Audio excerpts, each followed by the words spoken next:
Big hand to Roseanne Barr.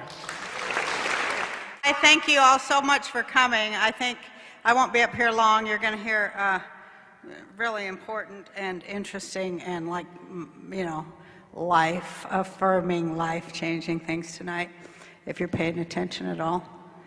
And I just wanted to say it's so cool that this church had us and has allowed us to come here, because I don't know, it's just so cool that truth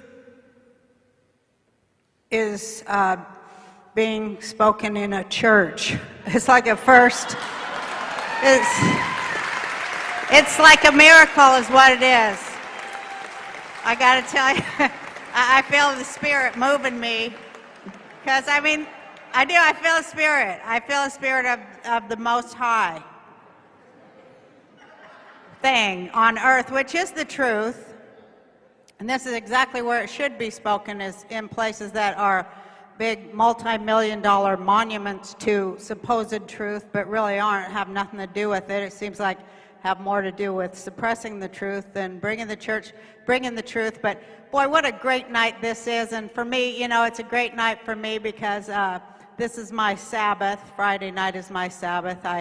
I have my own religion. I made it up all myself, and it really is a good thing. And what I did was I just combined everything good out of every religion into one thing, and all the teachings of every religion, because I figured, well, if people have a need to hear something holy or to believe in something holy, well, that's pretty cool that they have that impulse at all. But in order to hear something holy, there's got to exist something holy. That's where we're having a little bit of an issue. But I just think that if we all pull together, we could really come up with some holy truths. And then if we could say them in the churches and even in the streets or anywhere, I just still have hope that alone would make a lot of changes and a lot of positive changes for all humanity, because there isn't nothing higher than the truth. And truth is the truth. And, in truth, of course, I'm talking about scientific truth. That's what also should be in these churches, but isn't, is kept out.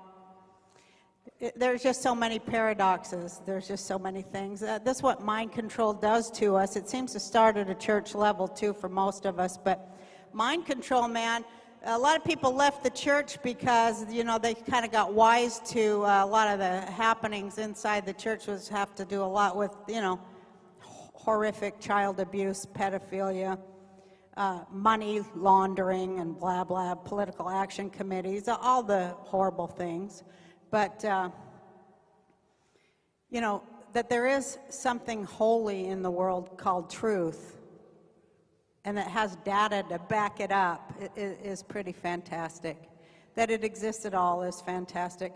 That you can stand in the heat of it and just feel its warmth and just feel how the more of it you take in, the stronger you get. And somewhere along the way, I kind of got addicted to truth, because I was like, man, once you get the taste of what it feels like to speak it, even in private, after having been denied the right to do so for a long time, you kind of get addicted to it. You kind of like it. You kind of want more of it all the time, and I want more and more of it. I love standing in it.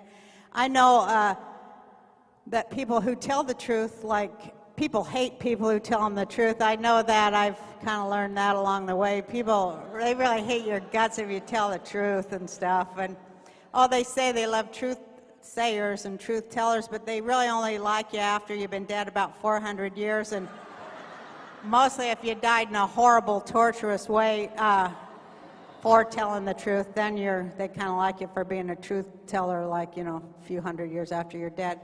But I don't care. I think about that a lot, and I think about, why don't you just stay home? Why don't you just shut up for a while and knit or something? You can have a real good life, I say to myself. You can have a real comfortable life. You can have parties, and you could, make movies, and you could go back on TV, and you could do, fun stuff. But, I'd rather be part of truth. I don't know. I'm mentally ill or something. I don't know. It feels real good. I just trust that it's the greatest high and the greatest thing, and it is God. To me, it is God. It is God, and I will have no gods before it. And I am just so honored and to say, first of all, Dr. Lois Lee, you are like the bravest person. The fact that you exist and that I walk the earth with you is so humbling to me. You're a hero among heroes. You're the bravest woman in the world. I love you. You do good work. You do good work no matter what. You stand in the truth no matter what. God bless you. I want to say to Julia and Christine, God bless you too. God loves lesbians and gays, I tell you that. In my religion, God has some good taste. And Dr. Colin Ross, you're a hero among heroes. Oh my God, you're just such a fantastic person and so brave that you took on everything that's like pushed under in this country, which to me goes back to like, you know, the Nazis who came to America and took over our country and are doing a pretty damn good job of winning. But Dr. Ross, you stood there and you exposed it all, and you continue to do so. And you know, I'm just awed to know you, Dr. Ross, and you're just a great person, and God bless you. And God bless Mark Phillips. Thanks for all that you've done too. You're a brave man, and you know that I know how brave you are. I just want you to know that. I know how brave you are, and I'm glad to know you. And Kathy O'Brien, am I introducing Kathy, aren't I? Oh, who am I bringing up? Dr. Lois Lee? Okay, but let me just say, Kathy O'Brien, I love you. You are so fun. You are so fun, and you still have, they didn't get it, you know, they didn't get it in you, and they didn't get it in me. They didn't get the kid part that knows everything anyway, and I love the way you speak from that kid truth, and, you know, just God bless you, and what an honor it is to know you. And let me bring up, like, this woman is just, she just kicks butt. I know we're not supposed to swear because it's church, but she kicks butt. Dr. Lois Lee.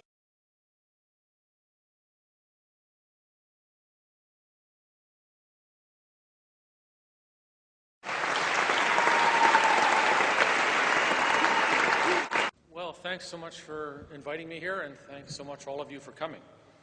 I'm going to base what I have to say here on the motto of one of the great law enforcement officers of all time, which is Sergeant Joe Friday. And his motto was, just the facts, man. So what I'm going to give you is just the facts. Little quick synopsis of the absolutely documented, objective, real history of CIA military mind control experimentation, most of it done by psychiatrists, psychologists. And this for sure is just the declassified tiny tip of the iceberg, but it's definitely is fact, and it's definitely stranger than fiction. And since I'm the only person who has slides tonight, you got to watch my slide the whole time. These are the two books that I've written on the subject of CIA military mind control. And this is my contact information for anybody who wants to email or has a question and so on. So before I get into the facts, I want to tell you a story that's obviously preposterous and impossible. Just to give you, here's the facts at this end, here's the impossible and the preposterous at this end. And this is clearly a false memory story which couldn't possibly be true. So a woman alleged that she was employed at the University of Minnesota as a research assistant to one of the professors, and that this professor had given her a dose of LSD and made her sit in a specially constructed room that was entirely lined with leaves. There was leaves glued to the wall. And she alleged that this happened under a nationally funded research grant in the 1960s in full public view at the University of Minnesota. And she alleged that the LSD resulted in a bad trip and she had to be treated in the emergency department. So if this woman came to a court of law, many psychiatrists and psychologists would testify that this is obviously impossible, preposterous, not real, no such thing ever happened. Well, take a look at the next slide. This is the Ames Leaf Room, developed by Dr. Ames on contract to the Office of Naval Research. The Ames Leaf Room was used in experiments at the University of Minnesota conducted by Dr. Amadeo Marazzi on contract to the Air Force Office of Scientific Research. And this is one of his papers, and in the paper, on the first page, it says that it was funded by the Air Force Office of Scientific Research. So these are facts. And this is a picture, actually from a different paper, of another subject in the Ames Leaf Room. And he's sitting here. He has levers here that he can control with his hand. And in some of the experiments, the subjects were wearing special goggles with lenses called anisoconic lenses, which distorted all the angles. So when they're sitting in the Ames Leaf Room, one wall's going this way, the floor's going this way, nothing meets up and makes any sense. So they would be in the Ames Leaf Room wearing anisoconic lenses while on hallucinogenic doses of LSD. And this guy is controlling these knobs to make this bar at the end of the leaf room appear to him to be horizontal. The conclusion from this research was that when you're high on LSD, wearing anisoconic lenses, your perception is distorted.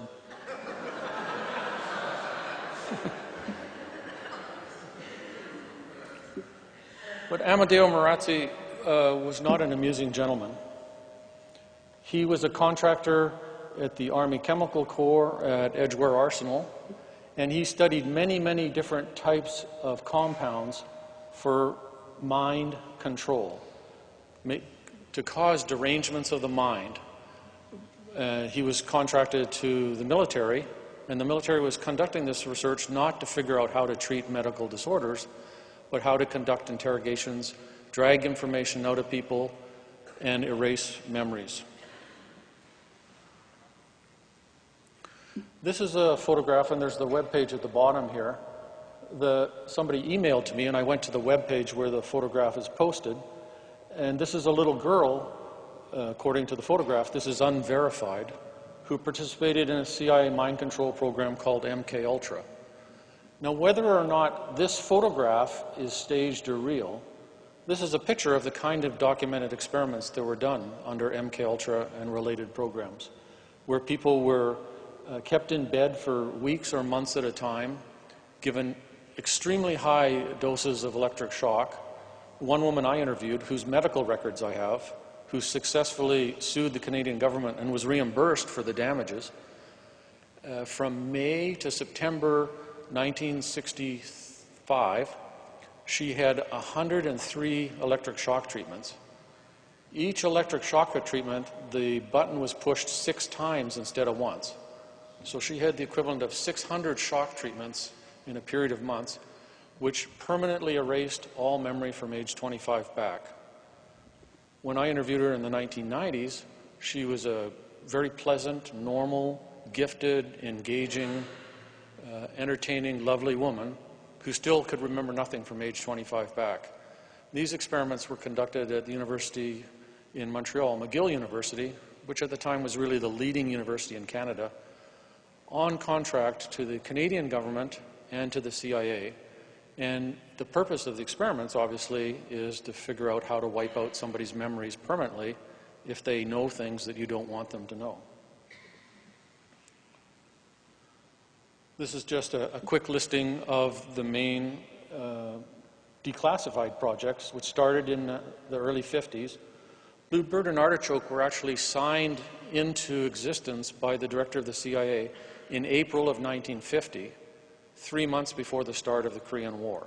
So the idea that we only got into this in a reactive defensive kind of mode based on what the North Korean and Communist Chinese were doing to our pilots is complete lie, complete disinformation, impossible, not true. So there's a whole series of these projects, and these are just their names. The names sometimes have some specific meaning and sometimes apparently don't. MK Naomi was named after the secretary of one of the guys in the CIA. And the prefix MK apparently designates the division of the CIA that ran these experiments. So there's many of them, and this is just the tip of the iceberg. But they all stop in terms of declassified documents in the early 1970s. All the programs running from then till now are still classified. Was this just some mad scientist in a basement somewhere? This is just a little quick sampling of the institutions that were funded under Bluebird, Artichoke, MKUltra, and other related programs, almost all of them at the top secret clearance level. So these are not obscure institutions. These are the top medical schools and universities in the country. This is a network of doctors who are presidents of the American Psychiatric Association, editors of leading journals, editors of leading books. It's the grandfathers of psychiatry. It's pervasive, it's institutionalized, it's structured, and it involves all the leaders of American psychiatry for the entire second half of the 20th century. Eli Lilly Company is the manufacturers of Prozac. At the end of the talk, there'll be a multiple choice exam that I'll be giving. One of the questions. Okay, so after the program, you can definitely pick up. Our next speaker is a gentleman who's a native of Nashville, Tennessee. For nearly 30 years, he was a highly successful marketing and advertising executive for 2 airlines and a medical equipment manufacturing company. While he lacks the published academic credentials as a scholar, professional writer, or mental health physician, he is recognized internationally, that's around the world, by mental health and law enforcement professionals as a credible authority on the secret science concerning external control of the mind. Throughout his career, he has held a DoD, that's Department of Defense, for those who don't know, issued top secret security clearance as he was exposed to various classified behavioral modification projects. Mark Phillips was required to sign an oath of secrecy. To this day, he's restricted by sedition laws from revealing certain specific, still classified details that directly relates to his employment. What he's going to tell you today is unclassified, correct? Okay. Welcome, Mark Phillips, everybody. Give him a big round of applause. Thank you very, very much, ladies and gentlemen, and a special thanks to Julia Jecker and KPFK and each and every one of you that has communicated with someone else to get someone else out here tonight. I have special thanks very deep in my heart to Roseanne Barr and Dr. Colin Ross, who I have admired since the early 90s when we met in his office. His work has been unique among all the psychiatrists and psychologists that I've had the good fortune of meeting around the world. Dr. Ross's work stands out as unique. He has taken on something that would, in essence, destroy the career of most psychiatrists. However, he knew that this information had to come forth, and it had to come forth from someone with academic credentials. I lacked those academic credentials. My experience was firsthand. And what Dr. Ross outlined for you all tonight in his presentation were some of the doctors, and some of them I know and knew very well. I was not aware of some of the things that Dr. Ross was outlining that they were doing, and while others later on I was aware. Briefly, in 1966, when the Vietnam War was heating up, I was not that good of a student, and I knew that I was going to be drafted. And I really didn't want to become cannon fodder. However, I was very fortunate, and cutting straight to it, I applied for a job as an engineer, and I'm not a math guy. I applied for a job as an engineer working for the Ampex Corporation out of Redwood City, California. And ironically enough, out of hundreds of candidates, because that job was something of an unusual job, it would get you a deferment because you would be serving your country without having to go over and have your head blown off. I was accepted. And for the first 6 months of my job, I didn't have a job. I went through batteries of psychological tests 3 times a week by as many as 5 different doctors. Some were psychiatrists, some were psychologists, and I'm sure that the names that I had, not one of them was real. I began to see the pattern in the questions that they were asking. And then one of them confided in me. He said, you know, of course, since 1952, Mark, the United States government, though computers were very primitive, if even existent at that time, they nevertheless kept track of all of the children enrolled in public schools that had either special needs or they had special talents. And my special talent was I couldn't talk. And it was not from lack of vocal cords.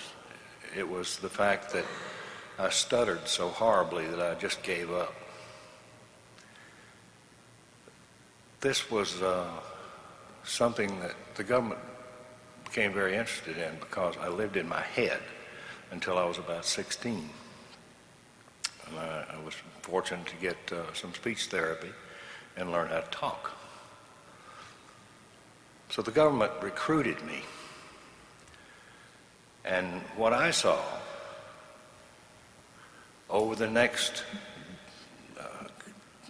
couple of decades and a half was not really anything that would turn the stomach of any person in this room. As a matter of fact, you would have been proud, most likely, to have had the opportunity to have been in the position that I was in.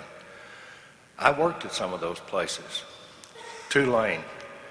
And when he mentioned Emory, I was on the Emory campus. I was on the part of where the Yerkes Primate Center was. I wasn't in the other part that Dr. Ross was referring to. I never saw that part. I went over to the CDC. Can you imagine wanting to go to the CDC because they had really good lunches? They really did. I was working at the Yerkes Primate Center. I was working in state and federal penitentiaries. My job really in the very beginning was nothing more than a bag man. Ampex was providing the equipment and the videotape, and they were videotaping experiments, behavioral modification experiments. They were taking incorrigible prisoners, people with brain damage, and using a psychological and electrochemical approach, no high voltage to the brain, very low voltage, if at all. And there were some chemicals used, and it altered the people's brain chemistry to where they became normalized. And these people, for the most part, had been institutionalized, if not most of their life, all of their life. It was an incredible thing, and the doctors that I worked with, even some of them had come over on Project Paperclip, they believed, as I did, that by the year 2000, our penitentiaries and our mental institutions, for the most part, would be emptied out. What we saw and what we were involved with had nothing to do with torture. Now, torture has become mainstream. And the most horrifying, frustrating thing that I can imagine is why there's even a discussion about it being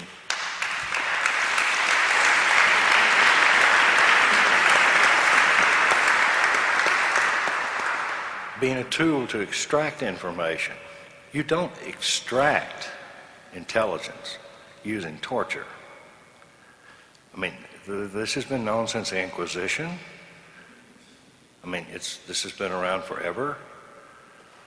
You program information in using torture.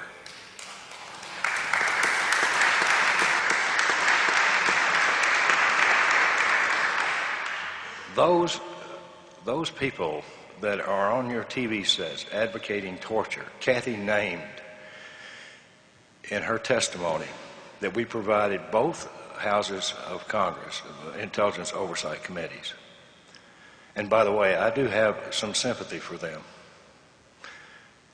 Very recently, the head of the Intelligence Oversight Committee, I just can't say her name, I just can't do it. Nancy Pelosi. I did it. Nancy Pelosi stood up or sat down before the cameras, and for the first time I saw a politician be 100% honest. And I almost fainted. She said that the Intelligence Oversight Committee was a joke. It was a joke because of the 1947 National Security Act, the same National Security Act that was imposed upon our case in open court. She went on to say to her interviewer, she said, it's a joke because we're supposed to be the oversight committee. We all carry the proper clearance to look at what could be something that's terribly wrong or has gone wrong, to review as oversight those projects that the intelligence community and the Department of Defense have been working on or have been involved with. She said, all we see is black ink. She said, we can't do our job, and they haven't been able to do their job forever. She said, the Intelligence Oversight Committee is strictly a front. We know this to be a fact because by the time our testimony, our voluminous testimony had reached Congress, I saw what it looked like. I saw what a particular member on one of the committees, what he looked at. And it didn't resemble anything that we sent them. It was all blacked out. I've jumped ahead, and I'll give you a little history for those of you who don't know. In 1987, I had a joint venture company I was president of with the People's Republic of China, manufacturing capacitor banks for their mining industry. They knew that I had been involved in the intelligence community for most all of my life. And they weren't concerned about that in the least. They did lock me up in my hotel room when I got there and took my passport away, but I fully expected that. And it was fun sneaking out of the room while they had guards. Nevertheless, it was, I had an excellent relationship with them, and we had a great company. We had the ribbon cutting ceremonies in the Shenzhen province, which is an industrial zone down in southern, I guess you'd call it southeastern China. And a Chinese intelligence officer, a well-dressed gentleman, and, oh, by the way, the military controls everything made out of metal in China. So since our capacitors, which are normally just big batteries, they're oil-filled tanks with paper wound up real tight, that was considered military. And I like that. I like working with the Chinese military.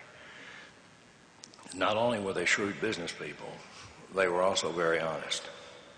And if they gave their word on something, and believe you me, They will trick you any way they can, make you give your word on something that you really don't want to do.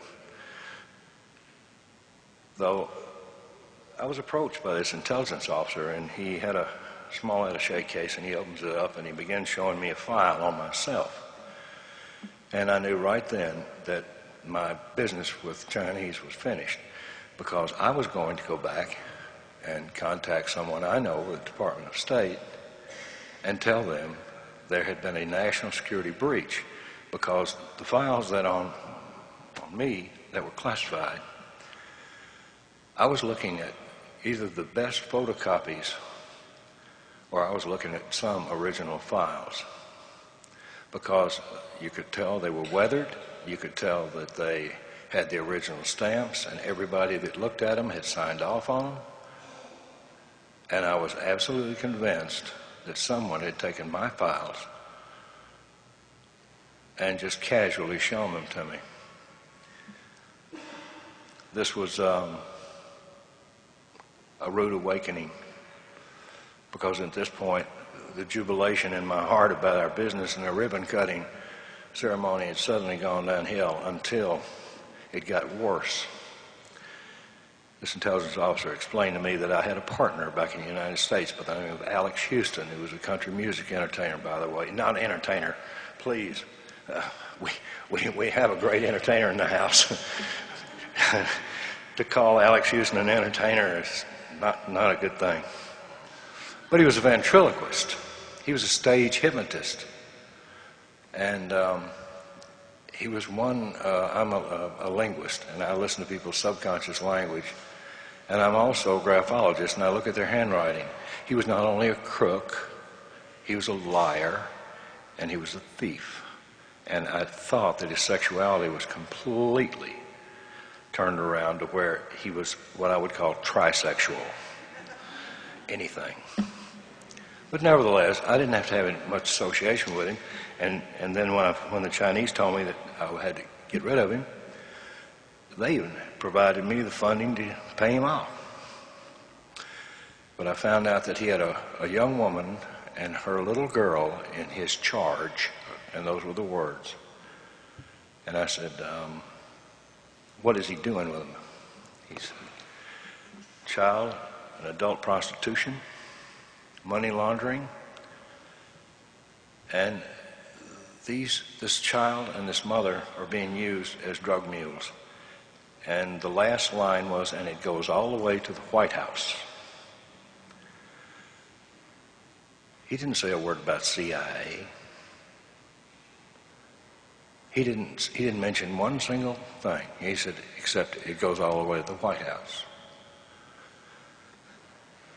When I got back, I reported the incident to the Department of State of someone that I know. And someone I didn't know called me back the next day and said I was never to mention it again. Forget about it. It didn't happen. That was shocking, because then I realized how naive I'd been.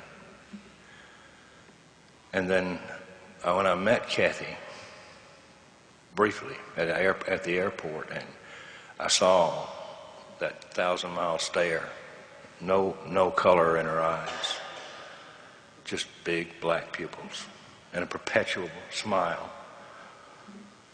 And I thought, wow, that's very sad. So I began to make some inquiries to see what I could do about getting her out, and her daughter, who was only about 7 or 8 years old at the time.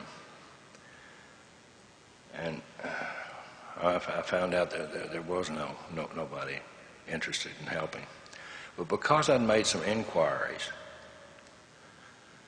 particularly one when I wanted to know how to trigger her out so that she would come to me, because no one escapes mind control. Make this very clear. That's called abuse. That's called abuse.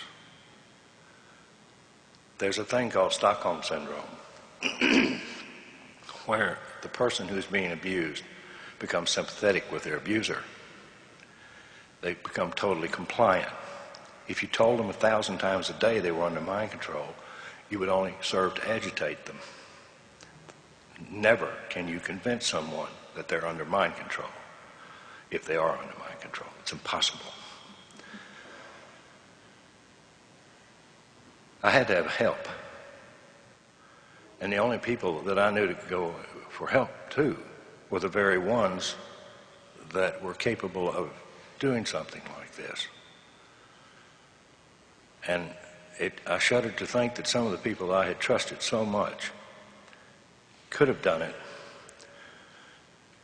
So I went another channel, and I was very fortunate to have found the people that I needed to talk to get some help. And it took 9 months, and as Dr. Ross could tell you, thank you, Dr. Ross could tell you, doctors don't have 16, 18-hour-a-day sessions, and they don't have 9 solid months to devote to one patient. Well, that's what I did, because I had nothing left to lose. I had lost $2.2 million out of my bank accounts. My back was against the wall. Fortunately, they threatened to kill me many times. And when they threaten to kill you, that means they're not going to do it. So I really wasn't concerned about that. All I wanted to do in the beginning, I'm not as noble as Roseanne says. I really didn't like Kathy.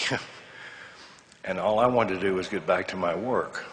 I just wanted to get her out of that, and her daughter, and get them into help. And I couldn't find any help because there weren't any Colin Rosses in this country at that time. Dr. Ross was studying in Winnipeg, I believe, exotic dancers and prostitutes, and a type of disorder that they had, many of them, that was consistent, if I remember in our conversations. So I really didn't have any choice except to stick it out. And I'm so glad I did. Because even though I felt duped, and even though I was mad as hell, and I can say hell in a church, I was mad as hell that I felt like that I had been duped. And all those, but I felt comfortable though, because all those brilliant scientists that I worked with, they'd all been duped too. Because in the intelligence business, it's very compartmentalized unless you get into the people like Jolly West. And by the way, Jolly West was the first person to call me on my unlisted phone in Alaska. Margaret Singer was the second person to call me.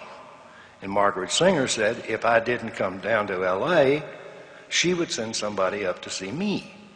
I said, send them on. And she did. And he said, if I didn't shut up, I was going to die. I said, nobody gets off this planet alive anyway, unless you're an astronaut.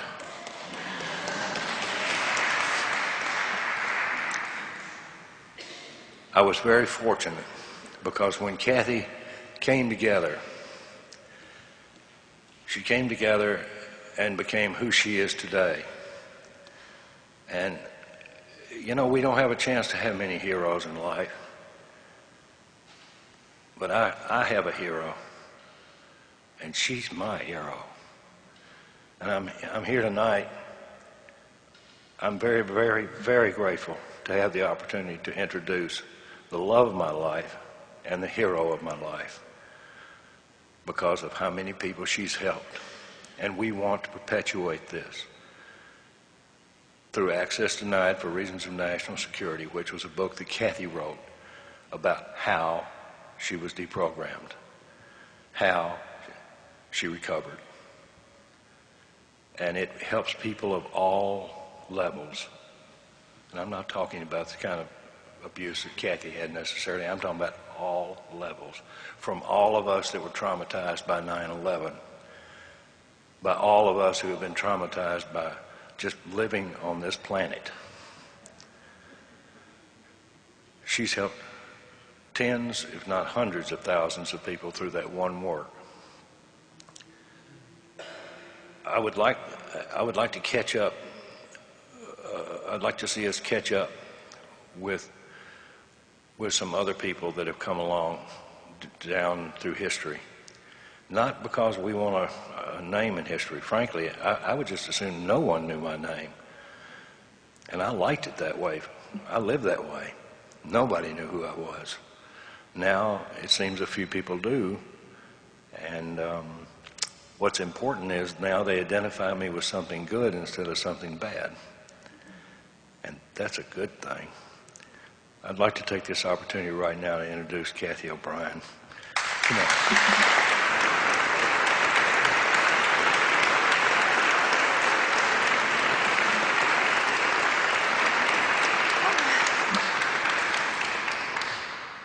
Love is the greatest healer. I'm so fortunate to know love and to have survived my experiences, to be here tonight to speak out on the subject of mind control. Thank you, all of you, each and every one of you, for coming out here to arm yourself with this pertinent information. Love is the greatest motive for me to speak out on this subject because it is my love for humanity that compels me to bring this truth to light. I'm deeply concerned for our survival if we don't learn this information. The experience that I had could have left me very bitter and vengeful and hateful, but it is none of those negatives that compel me to speak out at all, because I find that those kind of negatives actually hinder my ability to even think clearly. If I'm outraged, I'm not even capable of thinking so well. Besides, negativity tends to feed the energy of the criminals that are in control of our government right now, manipulating the minds of all of us.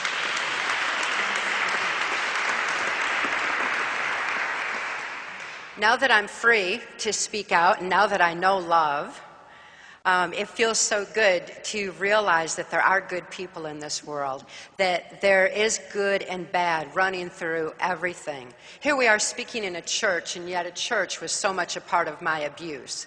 So again, there's good and bad in everything. There's good and bad in government. There's good and bad even in the CIA. Mark Phillips is some powerful evidence to me that there are people in intelligence who have integrity and soul and compassion. And that was a real eye-opener for me, because my whole world was covered in abuse. My whole world was one where I couldn't see beyond my experiences of the moment. I couldn't even think to hope anymore. I lost that ability at about age 6.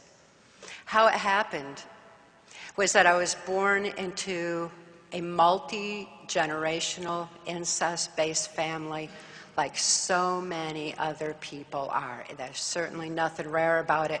Child abuse is so pervasive on our planet. All we need to do is open our eyes and look around us to see how widespread that it is.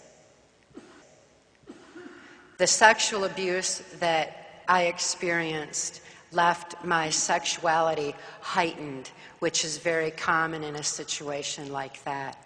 And I'm sure that Dr. Lois Lee has seen so many of these children that, like myself, end up on the streets as prostitutes with their sexuality being exploited even further because of abuse that they'd already endured in childhood. It's absolutely atrocious, the extent of the abuse that's going on for systematic, deliberate reasons, and for reasons that have just become a so-called norm, a natural part of our society, because after 3 generations of an attitude of sexual abuse, it becomes autogenic within a family unit. That's why I said that I'm from a multi-generational incest-based family. My mother was sexually abused, my father was sexually abused, and the sexual abuse just goes all up the family tree. I don't see that as their excuse for abusing me sexually whatsoever. I ended up with like a hundredth monkey syndrome as something where I didn't have that natural propensity to continue that abuse or to even accept it and to think that it's the way things should be. As a matter of fact, it was so traumatic to me that I developed dissociative identity disorder, formerly termed multiple personality disorder. It's not that I could think to judge my father when he abused me. It wasn't like that at all. I mean, I was so very young. It happened as far back as I can remember, and he often bragged that he substituted his penis for my mother's nipple. So it was very early on. I also know that my father was like that with my brothers and sisters that came along in later years. So it was way before I could morally judge such a thing or before I had any kind of mental concept of how life should be. Instead, my brain automatically kicked in. When the abuse occurred, it began to compartmentalize the trauma of that event so that the rest of my mind could function normally.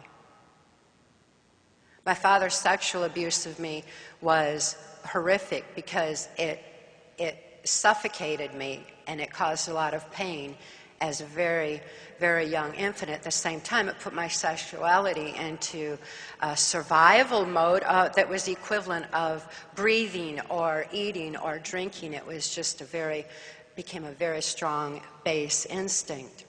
The Hitler-Himmler research had already determined that this was what happens in the human brain when anytime abuse occurs. And when abuse occurs, where the brain begins to section off the abuse so the rest of the mind can function normally, there becomes less and less conscious mind to be able to think through exactly what is happening.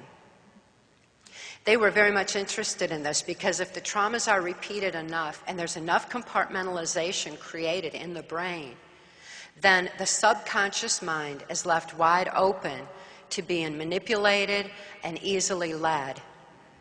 That was what they wanted for mass mind control in a society. It's what they wanted for that kind of Manchurian candidate attitude and for being able to manipulate, ultimately, the politics of the planet as well as the population as a whole.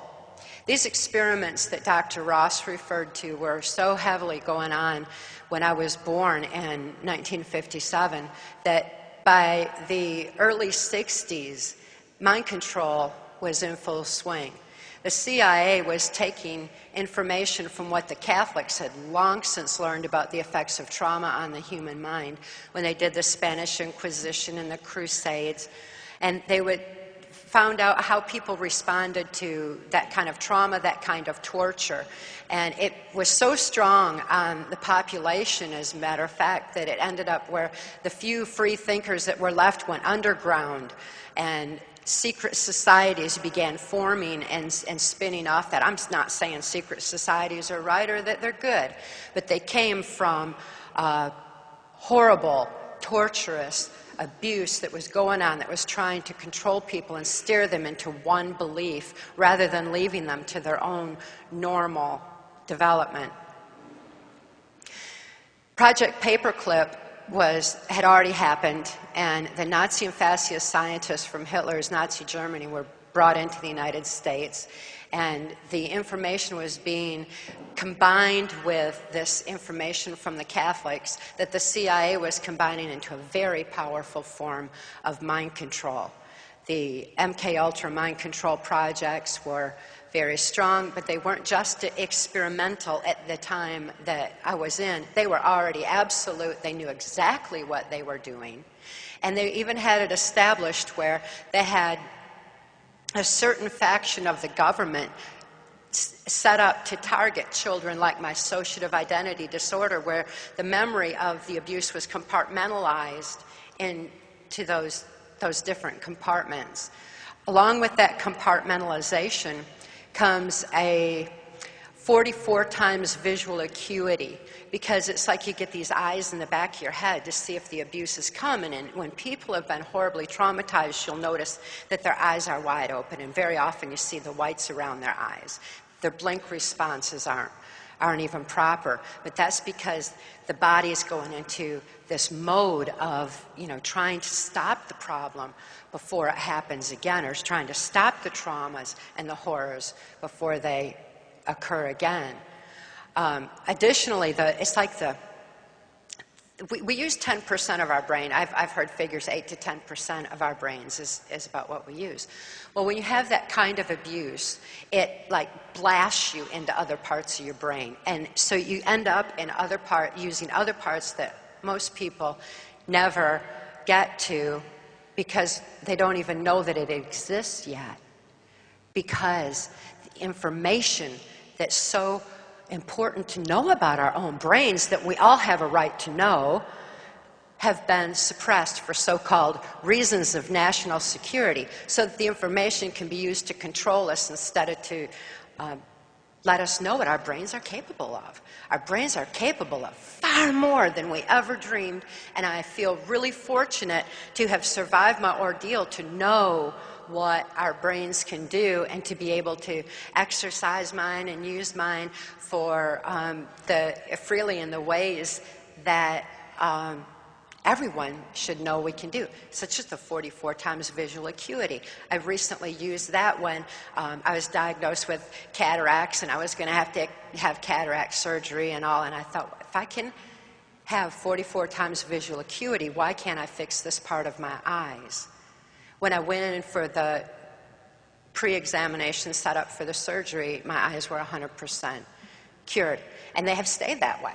Those are little things that we can do because of what we're capable of, that instead we're being just manipulated by, and that kind of information is being kept from us because 44 times visual acuity is a very important factor for the government to be able to pluck children like myself and put them into military intelligence or military special forces, because they can shoot and not miss a target. Their vision is so precise. Additionally, when a child is abused and they begin developing these compartments in the brain, as more and more compartments develop on the subconscious level and the conscious mind is being pushed out of the way, where there's no capacity for question, reason, conscious awareness, and conscious thought. Because when you're operating in these different compartments, for example, the one that developed because of my father's sexual abuse. When my father would come in and to sexually abuse me, the same part of my brain that was familiar with that would open up so that he would do it again and again as needed, and yet it would still remain compartmentalized in this section. Our brains are phenomenal. So that the rest of my mind could function normally. Well, that part of my brain would open up for my father's sexual abuse. Then my father began prostituting me. My mother's father had a Blue Masonic Lodge. He ran a Blue Masonic Lodge up in Michigan, and it was where the politicians were just real, local politicians were just real active. And my father began prostituting me out to different ones who were aware of the child abuse because of the knowledge coming through on CIA mind control and being so much a part of a criminal faction of our government that's also referred to as the shadow government, that was slowly gaining control and finally gained control with the Kennedy assassination. They'd already got a pretty good control, but they really took a major control over the population because, like I was telling you, when trauma occurs, then the brain has a way of kicking in to deal with trauma. And most people who are old enough to know exactly where they were and what they were doing at the time that John F. Kennedy was assassinated. It traumatized the nation. It traumatized the nation to see it on TV over and over and over again. That trauma left people suggestible, left that subconscious open to where they were highly suggestible and easily led. And that was the beginning. Consider what I'm saying with the effects of what happened 9/11 or 9/11 as it's referred. And I refer to it as 911 because that's the emergency number.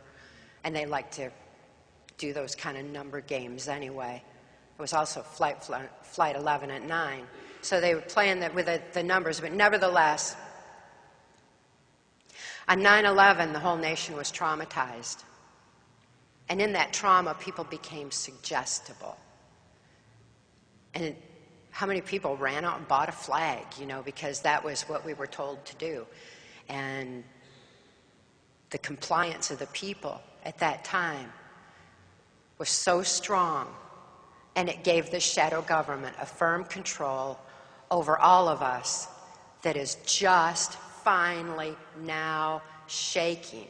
It's finally starting to stop because people are waking up, and they're waking up en masse. And it's happening all over this country.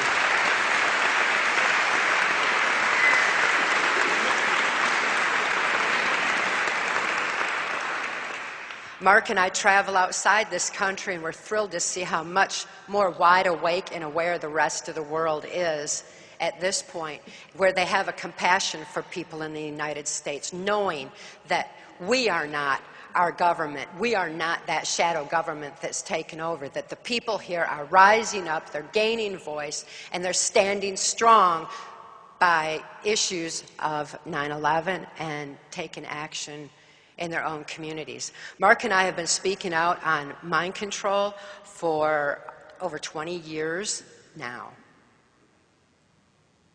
That's a long time to be speaking out on the subject. We've seen a vast difference between when we first started speaking and now. People are waking up, and it's awareness that is that we've got to have. We've got to keep this awareness going, because knowledge is our only defense against mind control. The compartmentalization of memory that I was talking about, where when my father began prostituting me to these political people as well, developed more compartments in my brain. It was like, oh, well, where do I turn? You know, I can't even turn to our local law enforcement. I can't turn to politicians. And, you know, I really felt that there was nowhere to go, and my brain automatically began compartmentalizing. Further, when my father began doing child pornography of me and sold it through the local Michigan Mafia child pornography ring, that criminal faction of the government, that shadow government that was monitoring such things as those child pornography rings, we didn't have internet back then, the child pornography rings, to target children like myself for MK Ultra mind control. And of course, I'd mentioned that Blue Masonic Lodge, and one of the members there was a local politician named Gerald Ford. Of course, this is the same Gerald Ford that went into the office of president, and was very much a part of how I ended up being used on a White House Pentagon level during the Reagan-Bush administration. But he was interested this criminal faction was interested in children like myself, because when you have so many of those compartments, there's no continuity of thought anymore. If you operate in this compartment and have no memory of it, operate in this compartment and have no memory of it, there's no way to have any continuity of thought bridging, and there's no ability to have any continuity of time. You don't have a concept of time at all. I didn't know. I began to lose my whole perspective on time, how long anything was. This is something that they were also interested in. They know it's a phenomena of the brain, because when a person doesn't know how long they've been doing something, the physical endurance is tremendous. You don't get tired if you don't know you're supposed to be tired. So it creates a physical endurance that's really good for military special forces, military intelligence, or the kind of political prostitution that I was eventually used in the course of the kind of missions that I was forced to carry out in later years. So this local politician, who was just one more pedophile to me, came to the house and told my father that he could receive immunity from prosecution if he would agree to sell me into the CIA's mind control project. My father agreed to it, was actually pretty thrilled about it, thinking, wow, you know, the government condones child abuse, this is wonderful. He excitedly agreed to it, had 5 more children afterwards just to raise in the project. So there were 7 of us children in the family in all. But as soon as my father agreed, he was flown to Boston, Massachusetts for a course on how to manipulate the subconscious mind. Since it was my subconscious mind that was open, he was taught how to do it in speaking in literals, where a person would take things very literally. He also was instructed that he would have to take me to certain places at certain times so that I would be in the right place for whatever the CIA's mind control operations were conditioning me for, and eventually the ones that I would be working in. Boston, Massachusetts is a real key epicenter place to mention because, as I'm sure all of you have heard, that's where the Catholic child abuse scandal was right there out of Boston, Massachusetts. Look at the vast numbers that you have heard about that have been sexually abused within a Catholic church. It wasn't homosexuality. They made a really huge effort to make it look like homosexuality when in fact it's pedophilia.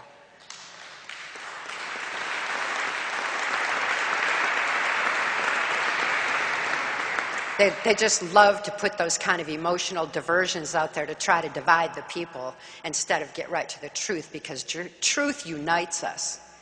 It's all those lies and false attitudes that end up dividing us and creating problems. So I was raised in the Catholic Church.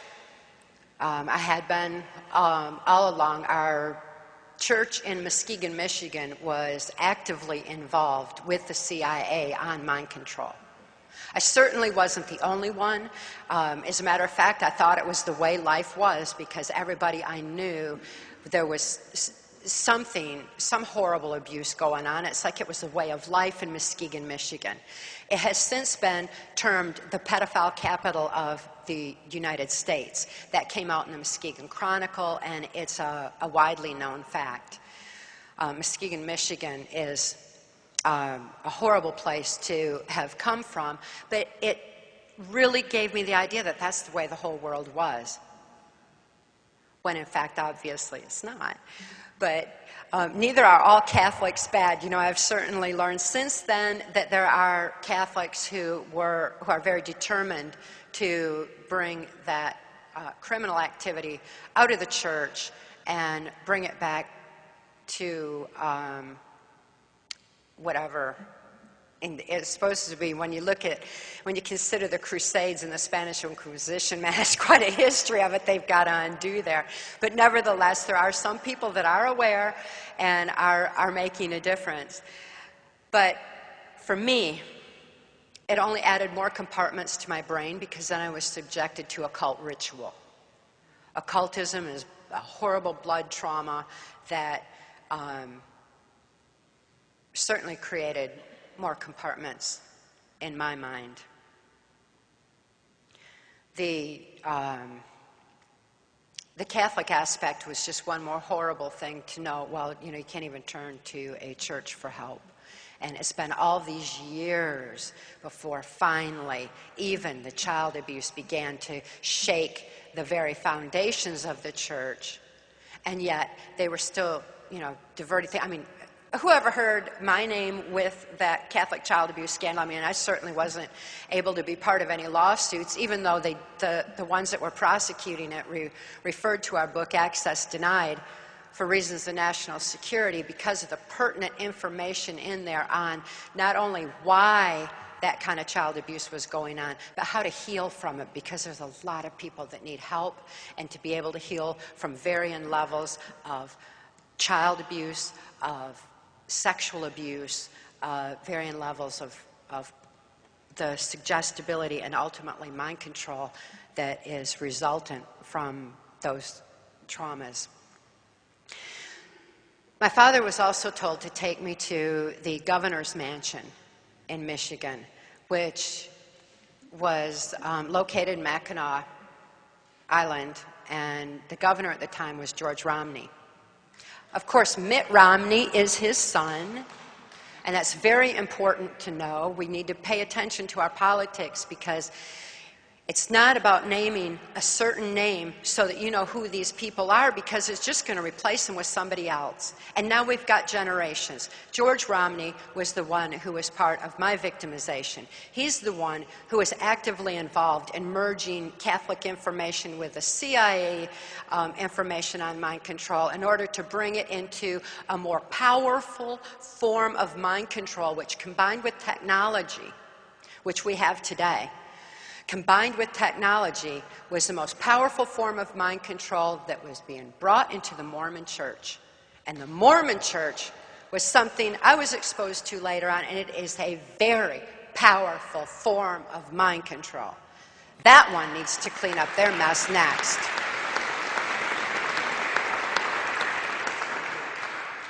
But pay attention to these so-called politicians we're getting paraded in front of us as something new and something different, because in fact, that's just not the way it is. I met my owner, who had become my owner in the CIA's mind control project, U.S. Senator Robert C. Byrd. Senator Byrd has been in office as long as I've been alive. I can't believe he's still in office today. He's been head of Senate Appropriations. As head of Senate Appropriations, he decides where money is going to be spent and how. As my owner, Senator Byrd directed my activities during the Reagan-Bush administration when I worked on a White House Pentagon level. Senator Byrd is funding the mind control mechanism in our school systems. He has funded the so-called, he was the one who introduced the so-called Clean Air and Water Act, which in fact I watched all those years where he just lined his pockets with buy-offs so people could pollute and destroy the environment and destroy our planet even more. We need to pay closer attention to what these politicians are doing, especially when they've been in there so many years that they know how to play the game. This is the shadow government that's been manipulating us all. Going back on Gerald Ford, as Gerald Ford went, as his political career escalated into the office of the presidency, notice who was in his cabinet. I certainly did. I was exposed to him from the mid-'70s throughout my whole victimization. He had Dick Cheney as his Secretary of State, Donald Rumsfeld as his Secretary of Defense, George Bush Sr. as head of the CIA. I knew Dick Cheney from the mid-'70s when I was first taken up to Wyoming to where his hunting ranch is, where he embarked on his most favorite game called the most dangerous game of human hunting, where a person is hunted. I had no clue whether or not I was going to live. How would I know that? And I was subjected to horrible, brutal tortures by Dick Cheney repeatedly throughout my victimization. And now he's acting like, oh, we just started torture after 9/11. Who believes that? Come on, this has been going on forever. That was his excuse to just traumatize a nation and allow for further control over the people.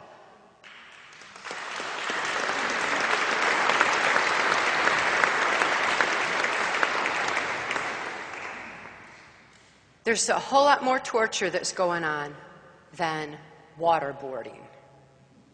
And there's a whole lot more even to waterboarding than what we see on TV. My daughter Kelly has even drawn pictures, graphic detail of waterboarding. Once Mark rescued Kelly and I out of the horrible experiences that we endured. She was taken into the custody of the state of Tennessee. where she was abused further by the so-called mental health system, while national security was put all over her case, and her records are still sealed for so-called reasons in national security. Were they not sealed, you would see her graphic pictures of waterboarding. I wonder if those are the kind of records Dick Cheney wants out there, to see what my daughter endured. My daughter is still suffering the effects of the tortures that she endured. She's waiting on good people like yourselves to wake up and make a positive difference. In the meantime, she and I made every difference that we possibly could in the state of Tennessee. We plowed through them all, letting them know what mind control was. And we had over 1 million letters pouring in to the governor of the state of Tennessee from people all over the world saying, what does national security have to do with the documented rape and molestation of a child? That was a wonderful thing to do. It made a big difference. It made a big difference in the state of Tennessee. It made a big difference within the system. It raised awareness, and it started making that difference. We sure didn't get it from the top on down, because they're still covering it up. They're still covering up the tortures. They're still covering up mind control. And it's got to stop. The truth needs to come out, and it needs to be brought to light for Kelly's sake and for everyone's sake. We all need to know the magnitude of what's really going on in our world. Because Dick Cheney, George Bush Sr., not George Bush Jr., he was absolutely under mind control in the same projects I was, and he was even in the most dangerous going. That's why he comes off so dense. He's really not the one. We need to go behind the scene, because the CIA has been running it behind the scene, or the shadow government has been running behind the scenes for too many decades now. And now that awareness is rising, and people are waking up to the point where they even have to say torture on TV, where it's finally coming out, there is that hope that maybe people will begin to research further and look into what's really happening, because that torture issue is like a little hole in the dike of what's really behind all of it, and that truth needs to start pouring forth. We need to get it out.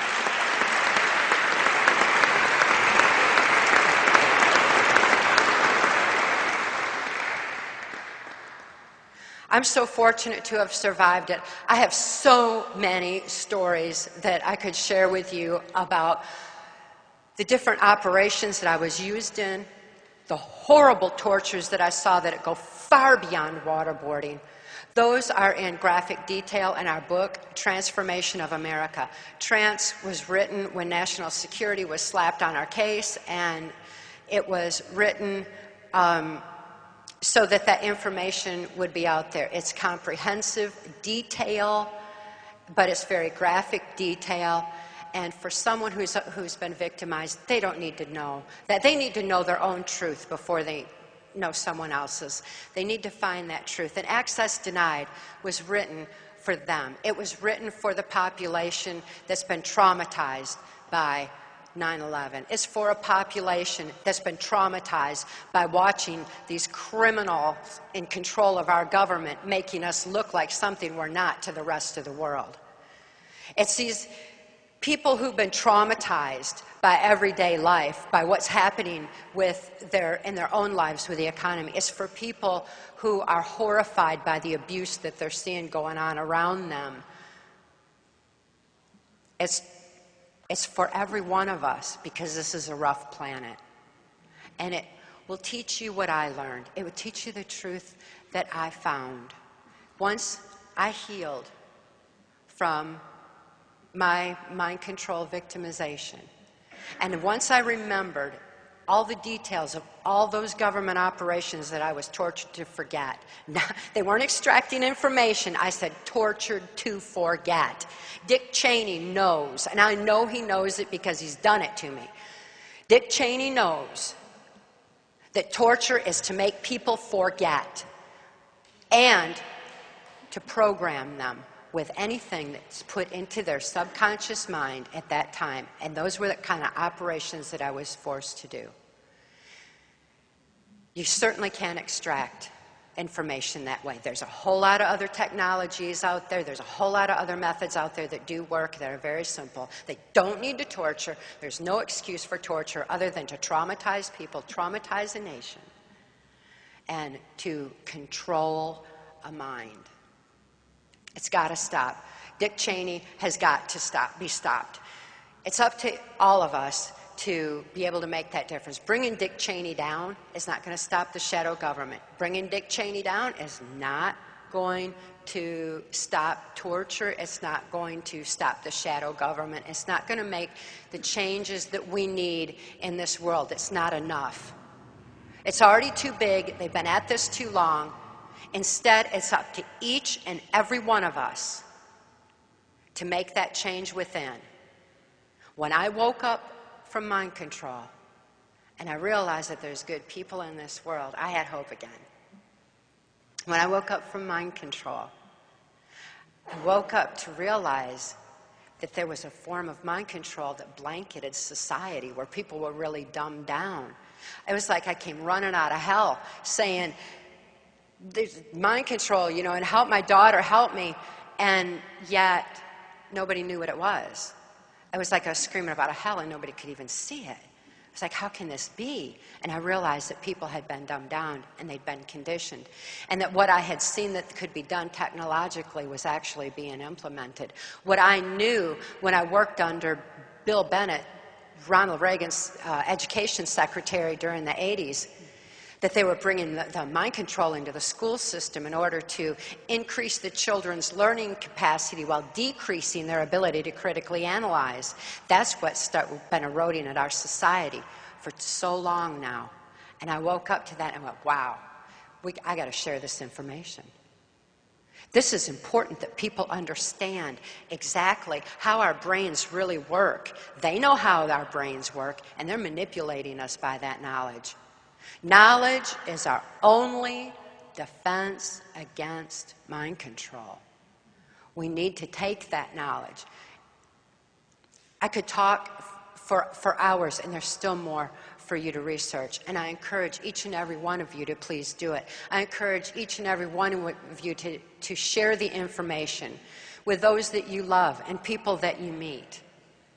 And start sharing information in Access Denied. Access Denied is helping people heal from all levels of mind control from all over the world. It was written out of demand and a need from people who were reaching out for help because they knew that Mark and I understood. And so we finally wrote sufficient enough that anyone can take it and transpose that information to their own need and heal from any level of abuse or control. People in military special forces are using it. People all over the world are using that information, and they're healing. And with that healing is coming more and more awareness. And as that awareness is rising, the word is spreading. And people are beginning to have grassroots activism. There's people standing strong in this room who have stood by what really happened on 9/11. And thank you for doing it. Keep doing that. We all have to stand strong by what we know. Keep those grassroots growing.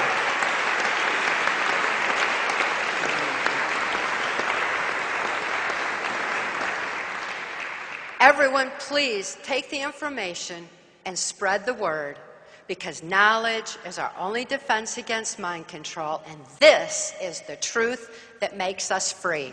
Thank you. Thank you all, ladies and gentlemen, and thanks to Roseanne Barr. We deeply appreciate each and every one of you coming out tonight, and we hope that you'll take this information with you and share it with someone you love.